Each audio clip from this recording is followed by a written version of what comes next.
Bismillahirrahmanirrahim. Alhamdulillahi rabbil alamin. Wa sallu wa sallimu barik ala nabiyina Muhammad wa ala alihi wa sahbihi ajma'in. Dhe më pas, falënderojmë Allahun Azza wa Jall, atë lavdërojmë, atë jemi me njohës që na ka udhëzuar në Islam. Elusim Allahun subhanahu wa taala të na forcojë në këtë rrugë, të na jap dituri të mjaftueshme, të pastër, të drejtë, të vërtetë, të na jap forcë dhe ambicie që të jetojmë sipas kësaj diturie. Na bëj të vazhdueshëm në të, vetëm ata që janë të vazhdueshëm në udhëtimin drejt Allahut subhanahu wa taala, në adhurimin përkushtuar atij, ata janë faqebardhët në dynjë dhe në ahiret. Kështu që lutim Allahun subhanahu wa taala të na bëjë prej tyre. Edhe sot do të qëndrojmë me disa ajete nga surja Sad, ajetet vijuese, në të cilat Allahu xhaleshanu sjell disa profetë të tjerë dhe i përkujton rëndësinë dhe madhështinë e tyre. Për na dhënë edhe ne shembuj të mirë që të marrim mësim dhe ta ndjejmë që në udhëtimin drejt Allahut subhanahu wa taala nuk jemi të vetëm. Në këtë rrugë që kemi vendosur këmbët, po ecim drejt Zotit xhaleshanu, inshallah drejt xhenetit me lejen e Allahut subhanahu wa taala.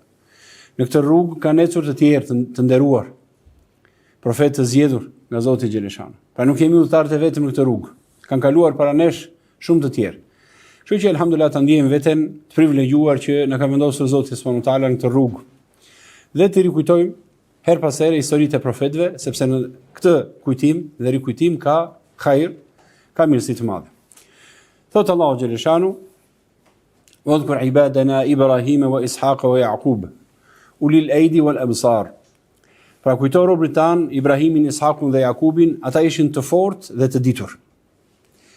Ne i dalluam ata, inna akhlasnahum bi khalisatin dhikra ad-dar.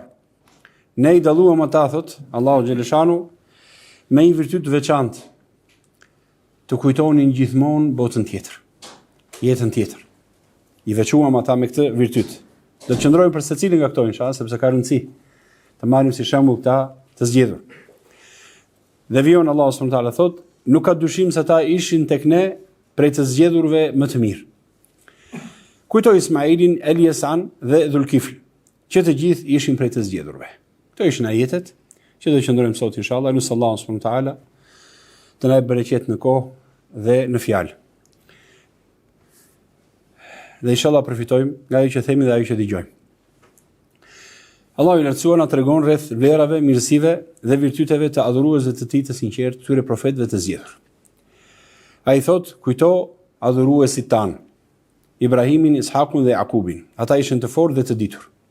Ibrahimi është babai i gjithë profetëve që erdhën pas tij. Pas Ibrahimit alayhis salam, gjithë profetët që kanë ardhur në botë tek popujt kanë ardhur pikërisht nga pasardhësit e tij, nga dy drejtime kryesore. Pra nga Ishaku, nga i cili kanë ardhur gjithë profetët e Ben Israilve, sepse Ben Israil është Jakubi. Jakubi është biri i Ishakut që është përmendur në këtë ajet. Dhe nga krau tjetër është Ismaili, nga i cili, pra Ismaili vetë ishte profet i zgjedhur, dhe nga linja e Ismailit ka ardhur vetëm Muhamedi sallallahu alaihi wasallam. Sidoqoftë Ibrahimi është babai i gjithë profetëve. Dhe ai është shembulli i të gjithë të zgjedhurve. Madje Ibrahimi është Khalilur Rahman, më i dashuri, miku më i afërt i Rahmanit. E ka zgjedhur Zoti si më të dashurin. Prandaj dhe e ka urdhëruar edhe profetin ton sallallahu alaihi wasallam. Dhe gjithë ummetin që enit tabi' millata Ibrahima hanifa. Ndiqe fenë e Ibrahimit. Ai ishte besim drejt. Kur nuk ka qenë prej idhujtarëve, adhuronte një Zot të vetëm.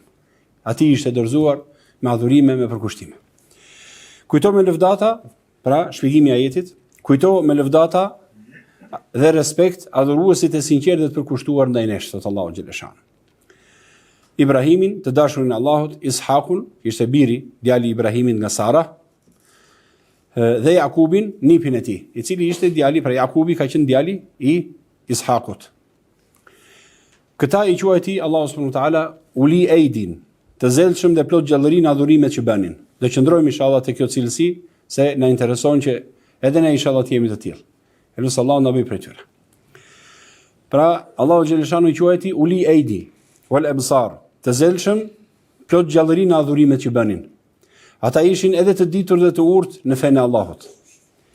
Të gjithë ishin punëtorë të mirë, njerëz të punëve të mira dhe të diturisë së dobishme. Njerëz që përkushtoheshin me forcë dhe gjallëri në adhurimin e Allahut subhanahu wa taala dhe ishin të mprehtë, të mençur, të ditur me një shkatësi të lartë të menduarit. Pra dhul eidi wal absar. El eidi, dhul eidi është fuqia trupore, zelli, ambicia, vullneti i madh që kishin të adhuronin Allahun subhanahu wa taala. Ishin të fortë, jo të plogësht, jo të përtac, të pafuqishëm në adhurimin e Zotit xhaleshanu. Gjithçka që e dini që është adhurim për Allahun subhanahu wa taala, do ta bënin me vullnet dhe me forcë. Dhe ebsar, fjala el ebsar, është që ishin dhe të ditur. Pra nuk adhuronin Allahun pa dije. Dhe këto janë kushte domosdoshme për pranimin e një pune. Pra duhet të ndërtosh adhurimin në dije, të pastër nga shpallja e Allahut subhanahu wa taala. Studimi i historive të këtyre njerëzve të mirë, profetëve dhe evlijave, pra të dashurve të Allahut xhaleshanu, sjell dobi të shumta vëllezërit e mi. Ajo na kujton rëndësinë e përmendjes së tyre dhe meditimit në jetëshkrimin e këtyre të zgjedhurve.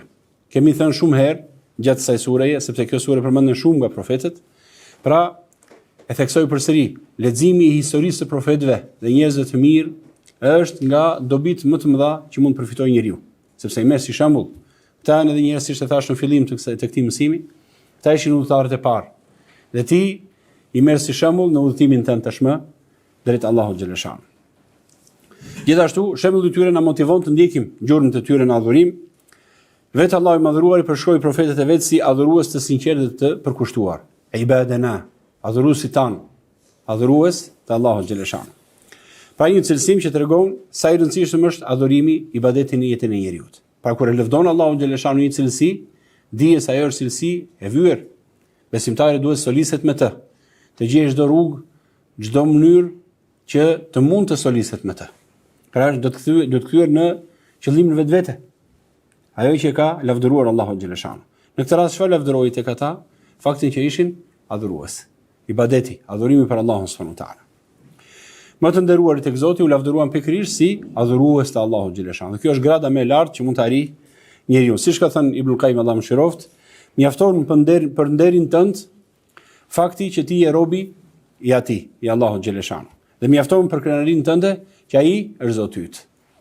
Pra nderi ynë dhe krenaria jon është që jemi robër të Allahut dhe që ai është Zoti ynë subhanahu wa taala. Ne kemi zgjedhur me vetdije që të jemi robër, krijesa të nënshtruar ndaj Allahut subhanahu wa taala, të adhurojmë atë me dashuri, me madhërim dhe duke bindur ligjit dhe rregullit të tij. Kjo është krenaria dhe nderi ynë. Ky është përshkrimi i të zgjedhurve, që vetë Allahu xhaleshanu i lëvdoi pra në këto ajete dhe në shumë ajete të tjera në Kur'an. Ti je quajtur nga Zoti robi, adhurues i shkëlqyer, është një nder i pakrahasueshëm. Profetët arritën këtë gradë të lartë sepse ishin plotësisht të përulur ndaj Allahut xhaleshanu. E adhuronin atë me sinqeritet dhe zell të pashoq, duke vënë bindjen e tij mbi çdo gjë tjetër në jetën e kësaj dhunjaje. Kjo është arsyeja që Zoti i zgjodhi dhe i cilësoi pra minel mustafein al akhyar. Në këto ajete si quajti Zoti ata, janë nga të zgjedhurit më të mirët tek ne thot Allahu subhanahu wa taala. Mesazh, kush është më i zgjedhuri, më i dashuri, më i dalluari tek Zoti, më i veçuari për mëshirën e Allahut xhaleshanu, për ndihmën e tij, për dhuratat e tij. Ai që është më i zgjedhuri në adhurimin e Allahut subhanahu wa taala. Mesazh, kështu ishin profetët, ai që do të ecë në gjurmën e tyre, alhamdulillah, ka të njëjtën, domethënë premtim nga Allahu subhanahu wa taala. Përveç se një nder, adhurimi është dhe burimi i vërtetë i lumturisë së robit të vëllezërit e mi. Pra, të adhuruarit të Allahut xhaleshanu nuk është një peshë e rëndë që duhet me patjetër ta mbajë adhuruesi, edhe nëse vuan. Jo, vallai nuk është vuajtje. Adhurimi i Allahut xhaleshanu i ofron robit përveç se nderin tek Allahu xhaleshanu, i ofron edhe lumturinë në jetën e kësaj dhunjaje, përpara ahiretit. Pra, njerëzit mbasaj mendojnë që muslimanët vuajnë, janë të privuar, janë të ngarkuar gjithmonë me adhurime, me detyra, fal namazin, ngrihu shpejt në mëngjes, merr abdes me ujë të ftohtë, dilni në të ftohtë dhe fal namazin, agjëroj gjatë ditëve të verës, mbi Ramazanin në behar. A thua se Islami që nga vetëm një listë me privime ose me disa detyrime që i duhet njeriu të vuajë në këtë dhunja që të fitojë në ahiret. Jo vallai. Nëse shikon Islamin në këtë formë, ke gabuar shumë. Se ke kuptuar në fakt, se ke kuptuar Islamin. Pra, do ta kuptosh Islami nuk është e tillë vallai. Përveç se është nderim tek Allahu xhaleshanu, është edhe lumturi e zemrës dhe qetësia e shpirtit. E bën njeriu të jetë i qartë në jetën që jeton jetën e kësaj dhunjaje, i sigurt me Zotin e tij, Allahun subhanahu wa taala. I qartë në rrugën ku po ecën, edhe i mbushur me shpresë, me kënaqësi për atë që e pret. Nuk vuan asnjëherë. Domethënë të paktën shpirtërisht jo, por edhe ajo vuajtje fizike prap kthehet në kënaqësi shpirtërore. Momentin që e kupton se ka shpërblim tek Allahu subhanahu wa taala. Ka një qëllim edhe vuajtja e tij, edhe sprovat e tij ka një qëllim të madh. Ai është i qartë në qëllimin që ka vendosur vetes. Kërkon kënaqësinë e Allahut, kërkon xhenetin, përjetësinë në xhenet tek Allahu subhanahu wa taala. Pra nuk ka humbur. Pse se edhe sikur sakrifikoi gjithë dynja, e cila është e shkurtër, në krahasim me ahiretin, është fare e papërfillshme, prap nuk do të ishte gabim. Edhe sikur të vuante gjatë gjithë kohës së dynjas. Megjithatë po them edhe një herë, nuk ka vuajtje besimtari. Besimtari është, përveç se është i nderuar me adhurimin e tij, ka dhe lumturinë në shpirtin e tij. Prandaj, si thot, domethënë shumë nga dietarët e hershëm thoshin, më të lumturit nga krijesat janë ata që kanë shkallët më të larta në adhurimin e Allahut subhanahu wa taala. Sa më shumë të adhurosh Zotin, sa më i përkushtuar në adhurim, aq më, domethënë i kënaqur do të jesh edhe në jetën e kësaj bote. Aq më i plotësuar dhe i përkryer do të jesh edhe në jetën e kësaj bote. Sa më shumë njeriu adhuron dhe i nështrohet Zotit me dëshirë, aq më i lirë bëhet nga prangat e epsheve të kësaj dhunjaje, e vuajtjeve dhe kënaqësive të përkohshme të saj. Përkundrazi ai që nështrohet tekave dhe gjunafeve është robi më i ulët. Prandaj adhurimi me përulësi, pra al-ubudiyya, adhurimi ndaj Allahut xhaleshanu, është quajtur gjendja më fisnike e njeriu dhe çelësi i lumturisë së tij. Ibn Taymija, Sheikhul Islam, ka këshilluar dhe thotë: kushdo që kërkon lumturinë e pasosur, le të qëndrojë fort tek pragu i ubudiyes. Pra i adhurimit të Allahut xhaleshanu. Edhe një herë, kushdo që kërkon lumturinë e pasosur, që fillon që këtu në dynja dhe nuk ka fund asnjëherë. Madje do të përkryhet momentin e largimit nga dynjaja, ai le të qëndrojë tek pragu i ubudiyes, që është adhurimi ndaj Allahut xhaleshanu. Përsos adhurimi ndaj Allahut subhanahu wa taala dhe alhamdulillah ja ka ofruar vetes diçka që nuk krahasohet me asnjë lloj pasurie. Qëndrojmë pak te përshkrimi që ka bërë Allahu xhaleshanu këtyre profetëve të zgjedhur, ulil aidi wal absar. Pra të fuqishëm dhe të ditur. Është shpjeguar nga dietarët si përmbledhje dy shtyllave madhore të përkryerjes njerëzore. Pra, sikur se ka thënë shumë nga dietarët, me cilët Ibn Qayyim Allahu mëshiroft, dy forca ka njeriu. Forcën e njohurisë, të diturisë, edhe forcën e punës, të veprës. Nëse ke diturinë dhe forcën, pra ke themi thesarin e diturisë, e ke këtë forcë të mendjes. Ke dhe forcën për ta vënë në jetë të dituri, je i përkryer. Kjo është përsosmëria njerëzore. Pra, forca në adhurim dhe thellësin në kuptimin e fesë. Ky ishte përshkrimi i tyre. Ata ishin të fortë në adhurimet ndaj Allahut xhaleshanu dhe të ditur në njohuritë e fesë. E dinin çfarë donte Zoti prej tyre. Ishin të qartë në mesazhet që ka dhënë Zoti për krijesat. Pra nuk ishin të paditur. Adhuronin Zotin me dije dhe nuk ishin dembel.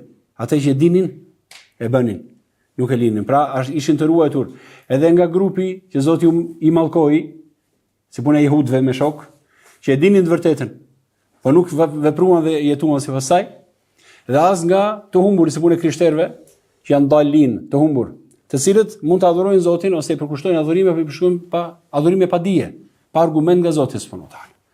Pra, dy forca janë shumë të rëndësishme që duhet i ketë njeriu.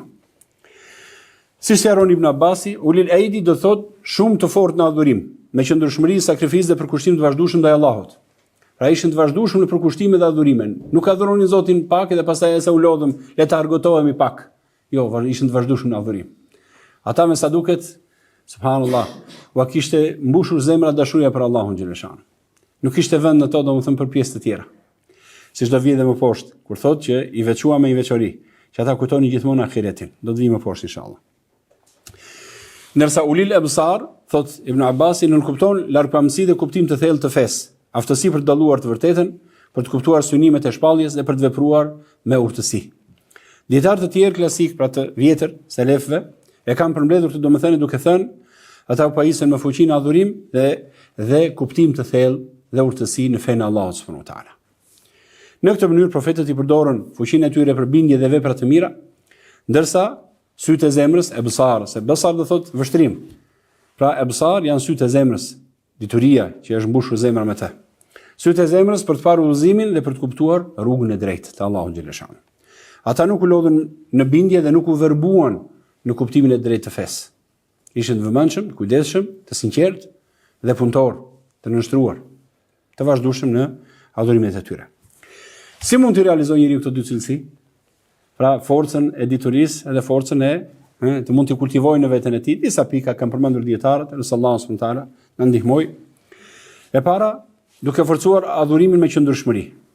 Edhe në vepra të vogla, por t'i bësh të vazhdueshme. Me fjalë të tjera, ushtroje veten. Nëse nuk e uštron veten, nuk mund të pretendosh që të rritesh në fuqi. Edhe ai që merret me ngritje peshash, a nuk fillon do me pesha të vogla? Ka një strukturë, stërvitje të caktuar. Fillon domethënë me pesha të vogla, pastaj diçka më shumë, pastaj me një formë stërvitje. Po kështu dhe ata që janë me varrpime të largëta, fillojnë të gjithë kanë ushtrim apo jo? Ushtrohen për të arritur sukses. Mirë. Edhe ti do ushtrohesh për të arritur sukses, për të lidhur zemrën me Allahun subhanahu wa taala, për të shtuar adhurimet. Megjithatë nise me farzet, me detyrat që ka thënë Allahu xhaleshano. 5 vaktet e farzit, domethënë të namazit kur mos i ler në xhami. Nëse ke mundësi, nëse e larg, është punë etj, e shikon Zoti subhanahu wa taala. Pastaj domethënë janë sunetet e rregullta të ditës. Po flasim vetëm për namazin tani. Pastaj sunetet e natës ose vitrit, si themi. Pastaj për agjërimin, Ramazani mos e ler asnjëherë kurrë në kurrës, s'bëhet fjalë, se është e pa imagjinueshme robi Allahut të lesh farzin detyrën. Pra, fillon me farzet dhe pastaj dal ngadalë duke kompletuar me gjërat e tjera. Së dyti, kërko dije të dobishme me sinqeritet. Jo thjesht si informacion, po si një dituri që kërkon të ndriçohesh me të. Për shembull, ne themi të fal namazin, po nëse ti nuk e ke mësuar cilat janë veprat e namazit. Hyn namaz vetëm bën veprimet. Hajse unë jam musliman dhe futem namaz. Jo. Namaz do futesh, edhe do ta studiosh namaz me gjithë hollësitë e tij. Para namazit do studiosh edhe pastërtinë apo jo?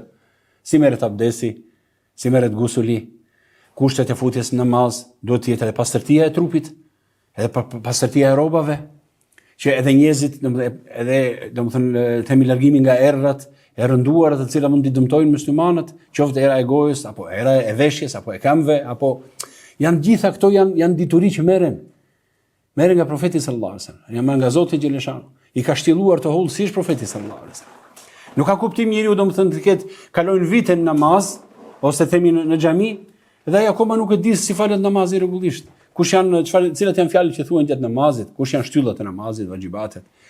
Po kështu do të pastërtim, po kështu do të thënë çështjet e tjera të fesë mbezit e mi. Pra merr dituri. Dhe dituria e domosdoshme të marrë çdo njeri, të paktën është dituria asaj që ti ke farz personal, detyrë personale para Allahut xhaleshano. Pra njohja e adhurimeve me kujdes, fjalët që thuhen ato, të meditosh në to, ti kuptosh çfarë do të thotë që të adhurosh Allahun me dije.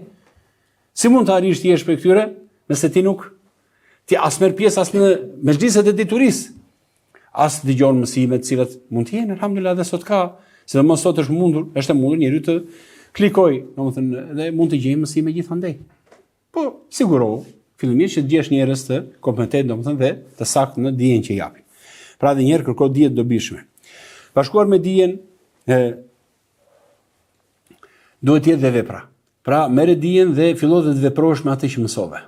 Mos e lër asnjëherë. Pra fillo ngadalë me gradualitet, si thamë pak më sipër. Dhe ajo që është më e rëndësishme, vëllezër e mi, lutë Allahun që të jap sukses. Pra nëse do të jesh prej këtyre, lutë Allahun, o Zot, më ndihmo që t'ja dal, të kem dituri të dobishme dhe ta zbatoj atë dituri ashtu si ti kënaqesh prej meje. Mos ju ndaj asnjë çast. Vetëm kujto pa këtu, domethënë atë lutjen që bënte Ibrahimi bashkë me Ismaili, sepse janë përmendur këtu Ibrahimi është shembull apo jo? Duke ndërtuar Qaben, thonë subhanallahu disa dietar. Allahu xhaleshanu vetë urdhëroi që të ndërtoj Qaben. Qabi është shtëpi e Zotit në tokë. Më e rëndësishme është shtëpi që ka ndërtuar ose i ka lejuar Zoti të ndërtohet në tokë. Ta adhurohet Allahu një i vetëm. E urdhëroi Zoti Ibrahimin që ta ndërtojë këtë shtëpi me urdhër nga Allahu subhanahu wa taala. Ibrahimi i zgjedhuri, i dashuri i Allahut. Edhe Ismaili, profet i zgjedhur, i biri i të dashurit të Allahut xhaleshanu, Ibrahimit.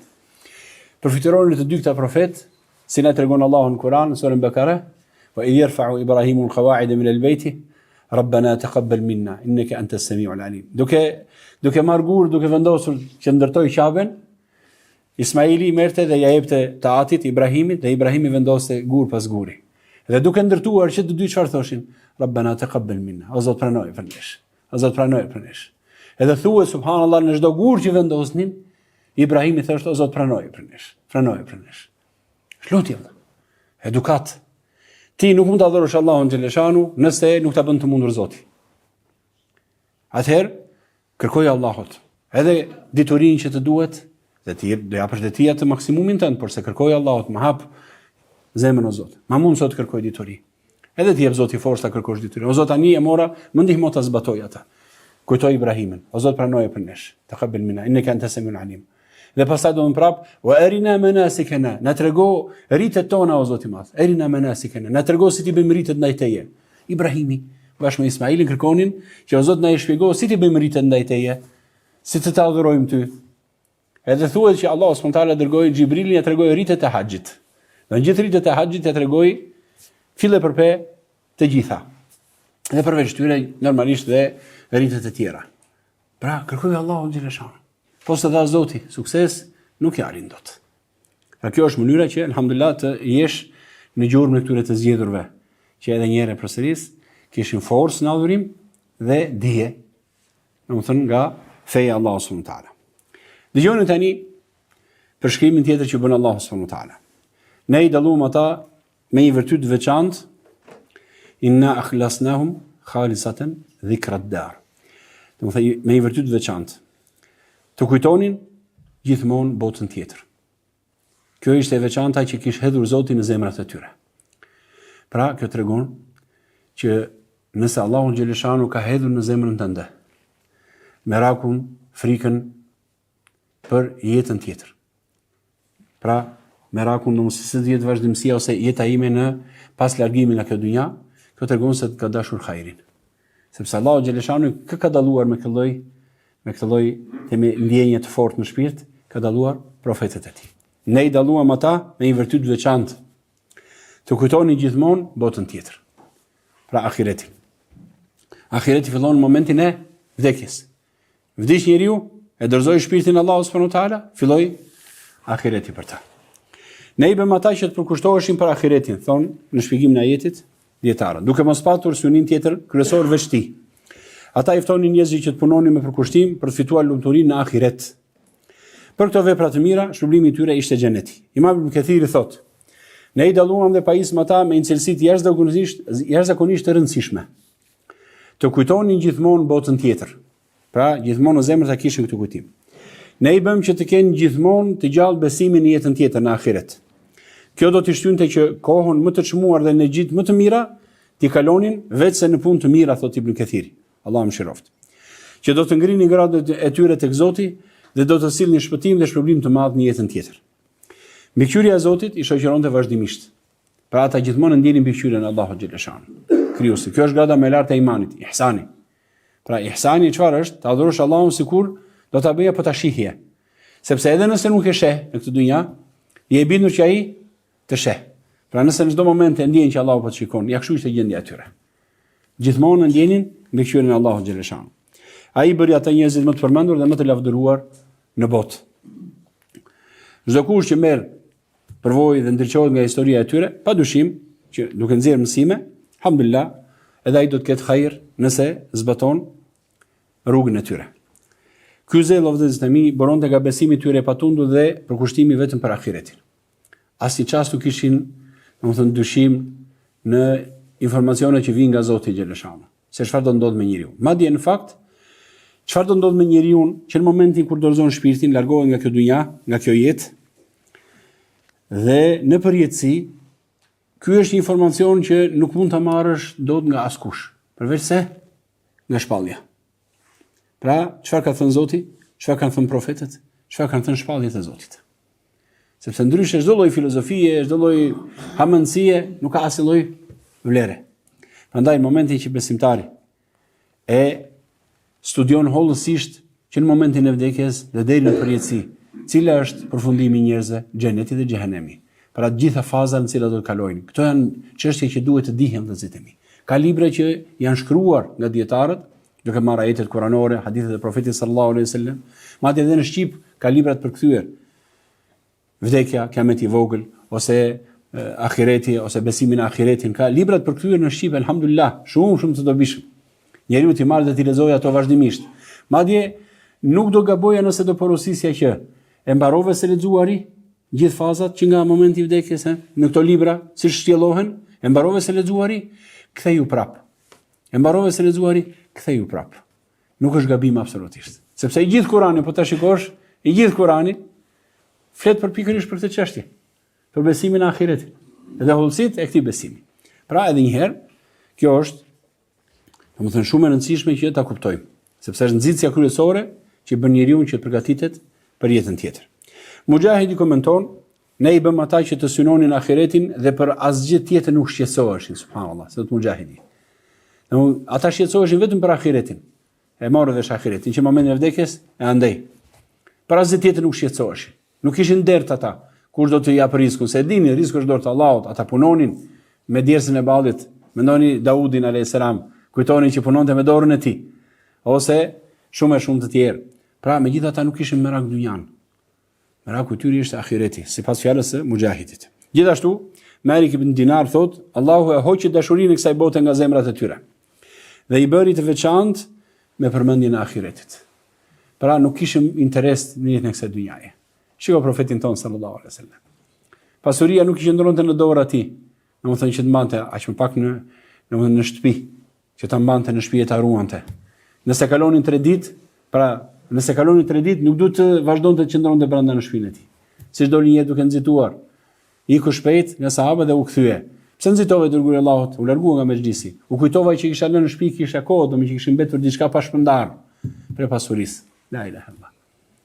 Pra, nuk kishin fare merak për jetën e kësaj dynjaje, por kishin shumë pra ahiretin. Këta njerëz të Zotit ja kishin kushtuar gjithë energjinë e tyre adhurimit dhe thirrjes së njerëzve tek adhurimi i Allahut xhaleshan.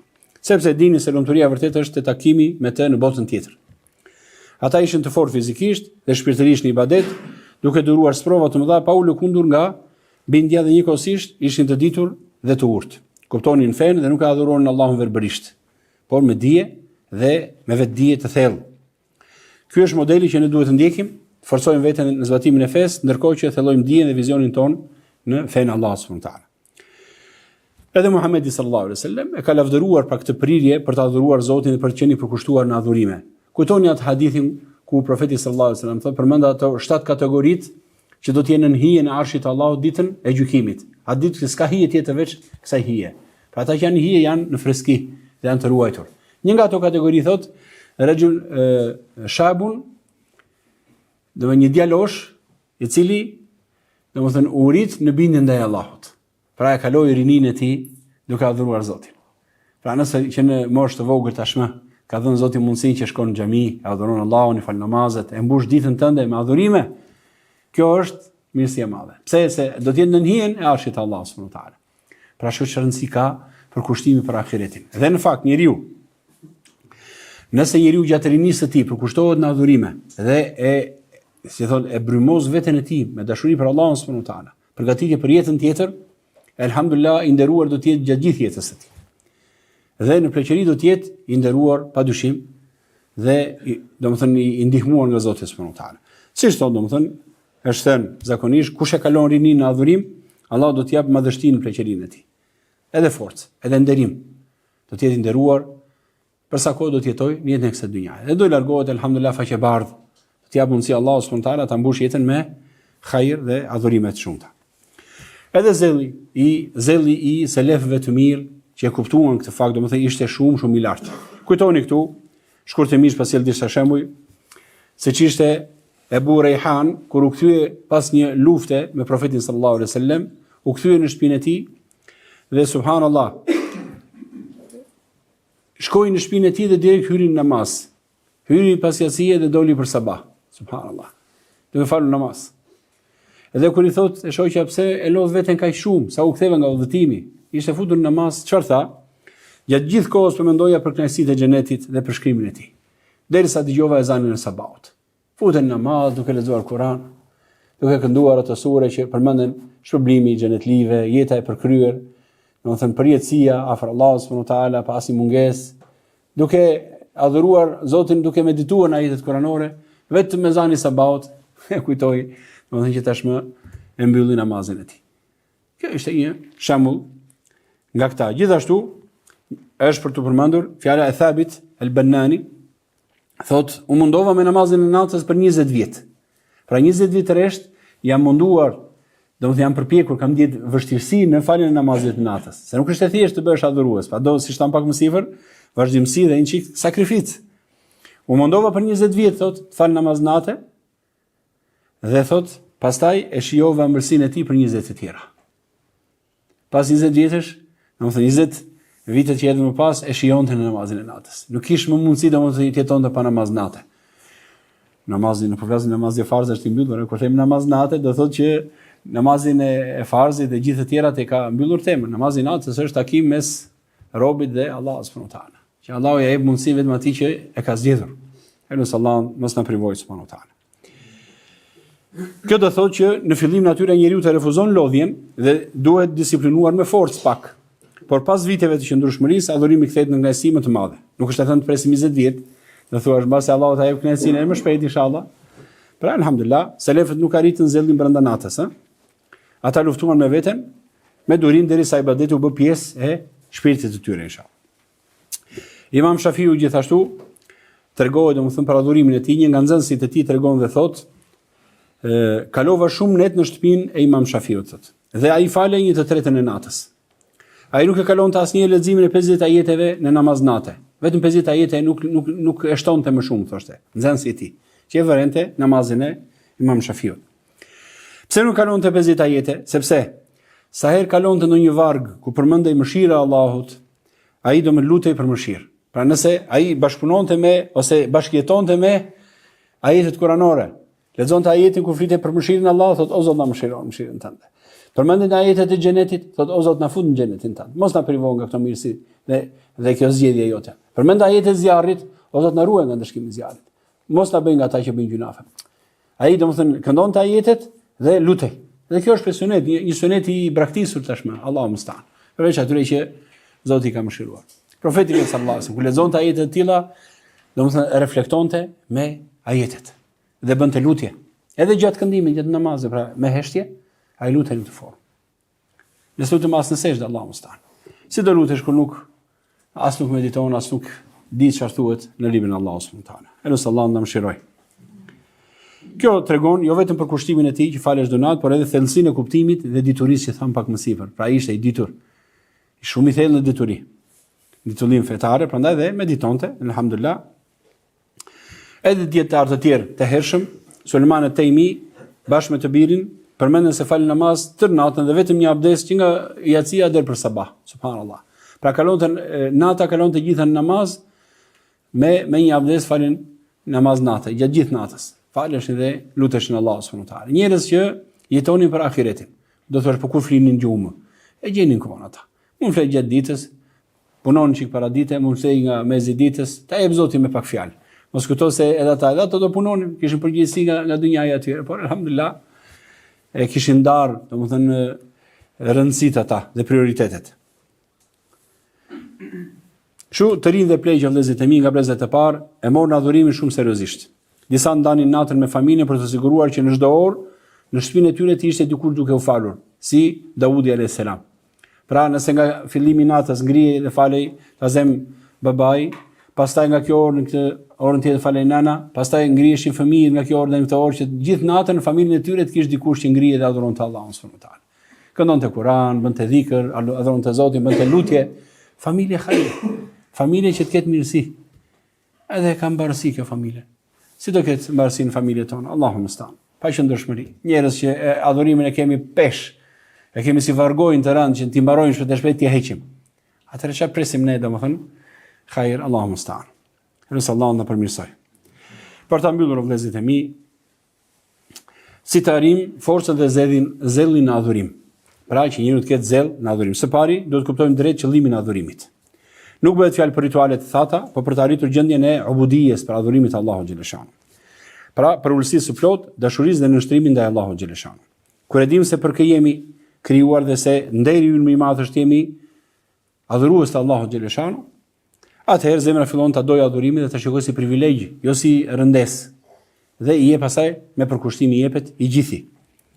Pra, kultivimi i sinqeritetit dhe i dashurisë për Allahun është hapi i parë. Kur e do Zotin, dëshiron t'i bindesh me gjithë zemrën. Së dyti, Duhet ta ushqejmë zemrën me dije të dobishme dhe për kujtim të ahiretit. Profetët patën zell të pashojq sepse ishin të vetëdijshëm për shpërblimin që prej tek Zoti. Shkurtimisht të meditosh për ahiretin.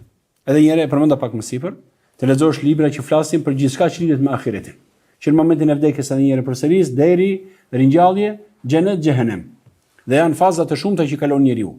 Duhet meditosh gjatë në këto. Sidomos në lidhje me ndarjen me largimin nga kjo dynja, me vdekjen, si thot profeti sallallahu alajhi wasallam. Ekthiru, shpeshtojeni kujtimin e vdekjes. Si thoshte disa nga selefët, vallahi thonë nëse kalon një orë dhe unë nuk kujtoj, domethënë vdekjen e takimin me Allahun subhanahu wa taala, prishet zemra ime. Prishet zemra ime nëse nuk e kujtoj largimin nga dynjaja.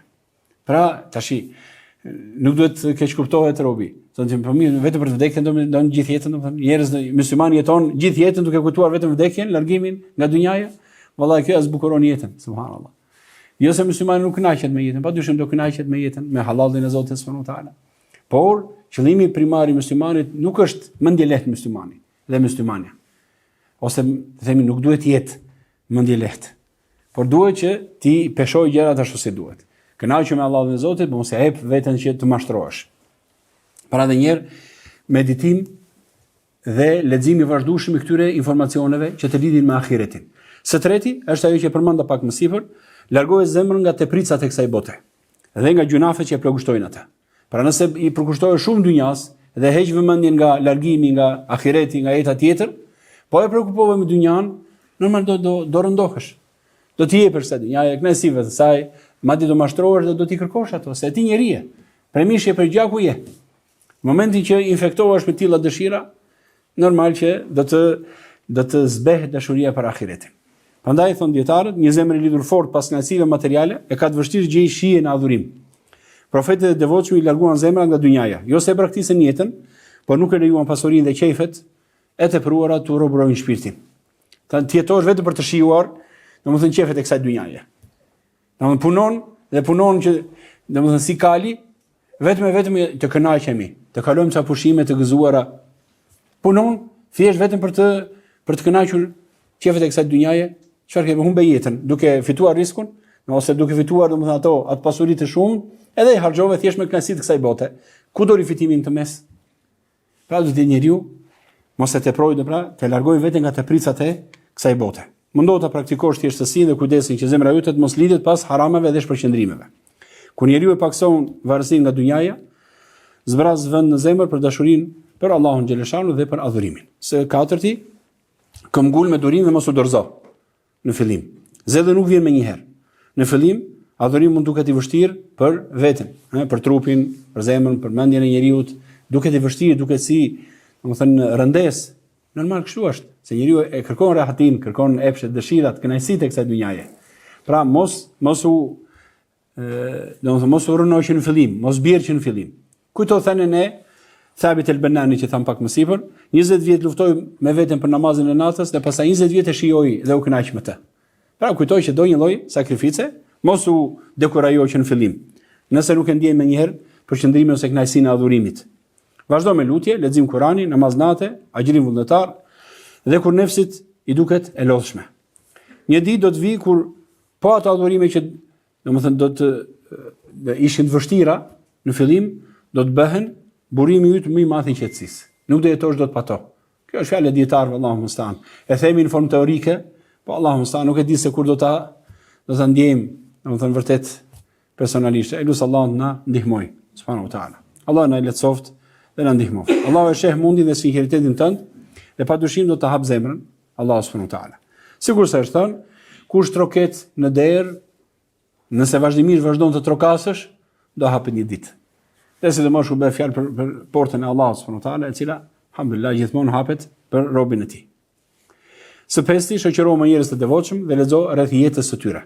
Shoqëria e mirë dhe leximi i biografive, siç tham pak më sipër, i jetë shkrimit të profetëve, të evlijave, dietarëve, njerëzve adhurues, është nga, domethënë nga shembujt më të mirë.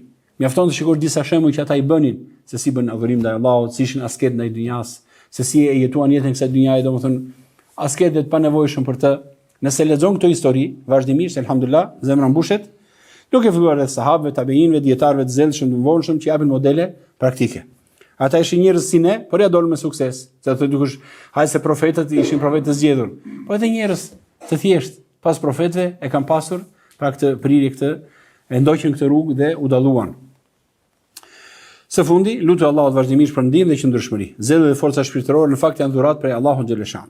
Ne bëjmë përpjekjet tona, por pos na shtiu ai në zemër dashurinë për ibadet, ne nuk bëjmë dot asgjë. Prandaj kërkoj Zotin me përulësi, t'i jap zemrës dritë, t'i jap trurit forcë, domethënë në të menduar, t'i jap edhe trupit fuqi dhe ambicie të mjaftueshme që elhamdulillah të vazhdosh me adhurimin. Disa libra, në fakt dietarët kanë shkruar shumë libra për ta mbyllur për sot. Disa libra që janë shumë të rëndësishme, nuk e di, disa prej tyre mund të jenë përkthyer në shqip ose një pjesë e tyre, por vërtet janë libra shumë dobishëm. Shpresojnë Allahun që të ketë edhe prej xhallarëve që merren me përkthimin e tyre. Janë libra vërtet të dobishëm.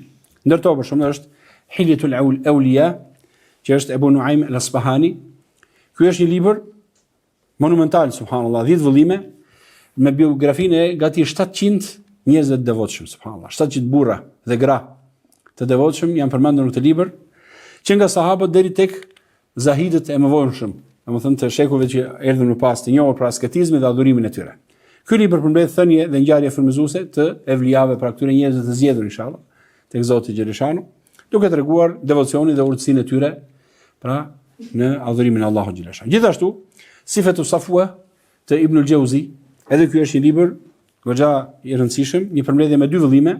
Ky është më i përmbledhur pak a shumë, dhe ky në fakt ka përfituar nga Hilyat e Ulia, nga libri që përmenda pak më sipër, por ka zgjedhur më ato më pikante, më të zgjedhura, më të bukura, ka shtuar dhe të tjera, domethënë në këtë biografinë e tyre, duke u fokusuar te pastërtia e besimit dhe veprave të tyre. Pra ky është një libër i pastër që tregon domethënë besimin e pastër të këtyre njerëzve dhe veprat e tyre të sinqerta. Është një burim i shkëlqyer për të njohur cilësitë e njerëzve më të mirë të ummetit, selefëve dhe modestinë e tyre në adhurim. Gjithashtu, kemi Qisasul Anbiya, historitë e profetëve, duke se ky është përkthyer në shqip, besoj te Ibn Kathirit, i njohur edhe si tregimet e profetëve. Ky libër ofron jetën e gjithë profetëve të përmendur në Kur'an në mënyrë kronologjike, sipas ardhjes së tyre në dynjë. Ai nxjerr mësime dhe urtësi morale dhe nga historitë profetike dhe i lidh ato me mesazhet e shpalljes. Lexuesi pasurohet me shembuj konkret se si të dërguarit e Zotit adhuruan Allahun subhanahu wa taala, si duruan. Pra është pikërisht ajo informacioni rreth tyre të zgjedhurve që na udhëzon Zoti xhaleshanu. Gjithashtu, kitab Al-Ubudiyya, pra adhurimi, është Sheikhul Islam Ibn Taymija, më duket se edhe kjo është përkthyer në shqip. Në mos gaboj, Sheikhul Islam Ibn Taymija një traktat, ky është traktat i shkurtër, por i thellë mbi konceptin e robërisë, domethënë të adhurimit në Islam, që janë robi i Allahut subhanahu wa taala. Autori përkufizon kuptimin e vërtetë të adhurimit dhe llojet e tij, duke shpjeguar se si ubudie, pra adhurimi i Allahut, përfshin gjithçka që Allahu e do dhe është qëllimi i krijimit ton. Ky është libër që të ndihmon për të kuptuar teorikisht dhe praktikisht si ti jesh adhurues i sinqert i Allahut. Si të bësh adhurues i Allahut? Çfarë kërkohet? Cili është adhurimi? Se adhurimi s'është vetëm fal namaz ose bëj vetëm dhikr. Adhurimi është shumë i gjerë koncept. Si të bësh adhurues i Allahut? Ky libër, alhamdulillah, është domethënë në portën e vet. Gjithashtu Riyadus Salihin, edhe ky është një libër i përkthyer tashmë me hadithe të Imam Nawawiut, Allah më mëshiroft të gjithë. Një përmbledhje e famshme hadithe dhe ajetesh, Kurani mbi termat e virtyteve, veprat e mira, adhurimi dhe morali. Libri ka strukturuar në kapituj si sinqeriteti, durimi, namazi vullnetar, përmendja e Allahut, dobia e dhikrit dhe shumë virtyte të larta. Është vetëm me hadithe i keq përkthyer në shqip. Ulu vetëm u lexo, a ka mundësi çdo ditë nga një kapitull ta lexosh? Mbarove, filloj pra nga e para. Mbarove Kur'anin, filloj pra nga e para. Pra librat të cilat njeriu duhet t'i marrë si ushqim për shpirtin e tij. Ndryshe, nuk mund të jesh, siç tha Zoti xhaleshanu, të fortë dhe të ditur. Të fortë në adhurim dhe të ditur. Po si pa te këto ushqime, nuk e fortë për të vazhduar. Elus Allahu na ndihmoj. Të gjitha libra, e shumë të tjerë vëllezërit e mi, janë thesare, subhanallahu. Studimi i tyre mund të jetë shumë frutdhënës. Dhe njeriu alhamdulillah sa i ndjen plogështi i kthehet her pas here dhe i lexon ato. Elus Allahu na ndihmoj dhe të na udhëzojë vëllezërit e mi. Nuk kaluam dot tek të zgjedhurit e tjerë. Elus Allahu subhanahu wa taala, vazhdojmë radhës tjetër. Kaq për sot. Subhanakallahumma hamdik, ashhadu an la ilaha illa ant, astaghfiruka wa atubu ilaik. Jazakumullahu khair.